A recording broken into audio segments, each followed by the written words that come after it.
रामायण क्या है? एक रात की बात है।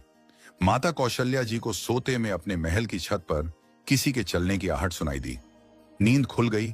पूछा कौन है? मालूम पड़ा श्रुतकीर्ति जी, सबसे छोटी बहू, शत्रुघ्न जी की पत्नी। माता कौशल्या जी ने उन्हें नीचे बुलाया। श्रुतकीर्ति जी आईं, चरणों में प्रणाम कर खड़ी रह गईं। माता कौशल्या जी ने पूछा, श्रुति, इतनी रात को अकेली छत पर क्या कर रही हो बेटी? क्या नींद नहीं आ रही? शत्रुघ्न कहाँ है? श्रुति कीर्ति की आंखें भर आईं, मां की छाती से चिपटी, गोद में सिमट गईं।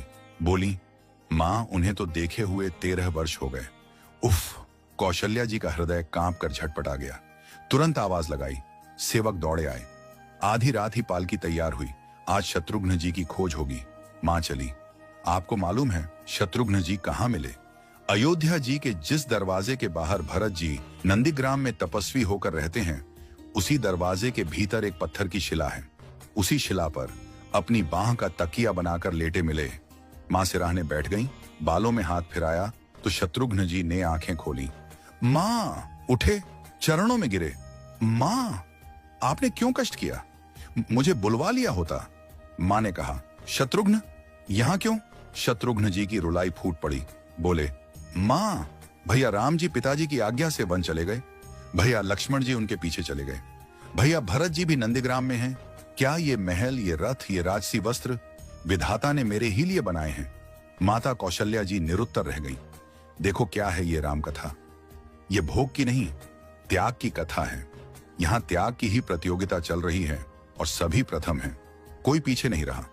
चारों भाइयों का प्रेम और त्याग एक दूसरे के प्रति अद्भुत, अभिनव और अलौकिक है। रामायण जीवन जीने की सबसे उत्तम शिक्षा देती है। भगवान राम को 14 वर्ष का वनवास हुआ तो उनकी पत्नी सीता मैया ने भी सहर्ष वनवास स्वीकार कर लिया। परंतु बचपन से ही बड़े भाई की सेवा में रहने वाले लक्ष्मण जी कैसे राम जी से दूर हो जाते? माता सुमित्रा से तो उन्होंने आज्ञा ले ली थी वन जाने की। परंतु जब पत्नी उर्मिला के कक्ष की ओर बढ़ रहे थे तो सोच रहे थे कि मां ने तो आज्ञा दे दी, परंतु उर्मिला को कैसे समझाऊंगा, क्या बोलूंगा उनसे?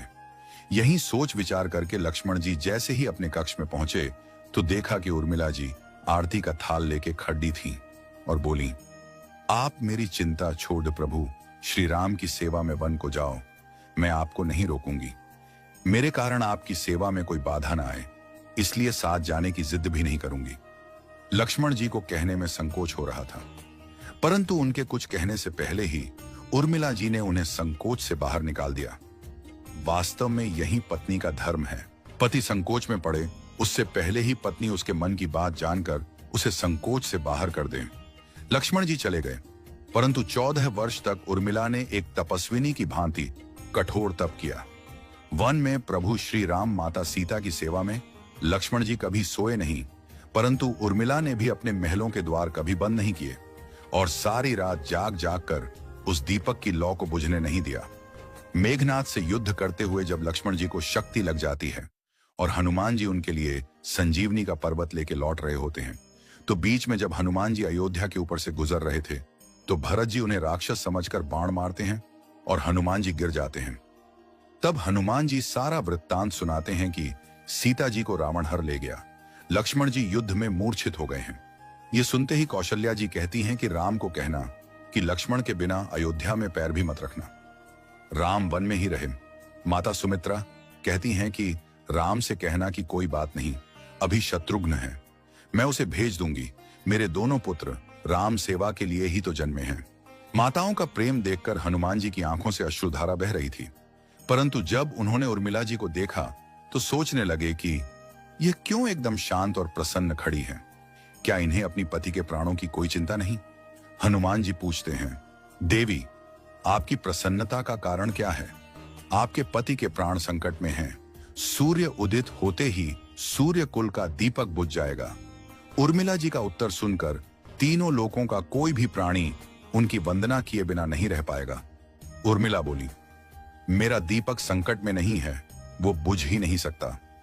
रही सूर्योदय की बात, तो आप चाहें तो कुछ दिन अयोध्या में विश्राम कर लीजिए, क्योंकि आपके वहां पहुंचे बिना सूर्य उदित हो ही नहीं सकता। आपने कहा कि प्रभु श्री राम मेरे पति को अपनी गोद में लेकर बैठे हैं। जो योगेश्वर प्रभु श्री राम की गोदी में लेटा हो, काल उसे छू भी नहीं सकता। यह तो वो दोनों लीला कर रहे हैं। मेरे पति जब से वन गए हैं तब से सोए नहीं हैं। उन्होंने न सोने का प्रण लिया था, इसलिए वे थोड़ी देर विश्राम कर रहे हैं, और जब भगवान की गोद मिल गई तो थोड़ा विश्राम ज्यादा हो गया। वे उठ जाएंगे। और शक्ति मेरे पति को लगी ही नहीं, शक्ति तो प्रभु श्री राम जी को लगी है। मेरे पति की हर श्वास में राम है, हर धड़कन में राम, उनके रोम रोम में राम है, उनके खून की बूंद बूंद में राम है। और जब उनके शरीर और आत्मा में ही सिर्फ राम है तो शक्ति राम जी को ही लगी, दर्द राम जी को ही हो रहा। इसलिए हनुमान जी आप निश्चिंत होके जाए, सूर्य उदित नहीं होगा। राम राज्य की नींव जनक जी की बेटियां ही थीं, कभी सीता तो कभी उर्मिला। भगवान राम ने तो केवल राम राज्य का कलश स्थापित किया, परंतु वास्तव में राम राज्य इन सब के प्रेम, त्याग, समर्पण और बलिदान से ही आया। जिस मनुष्य में प्रेम, त्याग, समर्पण की भावना हो, उस मनुष्य में राम ही बसता है। कभी समय मिले तो अपने वेद, पुराण, गीता, रामायण को पढ़ने और समझने का प्रयास कीजिएगा।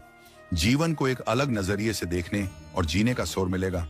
लक्ष्मण सा भाई हो, कौशल्या माई हो, स्वामी तुम जैसा मेरा रघुराय हो, नगरी हो अयोध्या सी, रघुकुल सा घराना हो, चरण हो राघव के जहां मेरा ठिकाना हो त्याग भरत जैसा, सीता सी नारी हो, लवकुश के जैसी संतान हमारी हो, श्रद्धा हो श्रवण जैसी, सबरी सी भक्ति हो, हनुमत के जैसी निष्ठा और शक्ति हो। ये रामायण है, पुण्य कथा श्री राम की। जय जय श्री राम।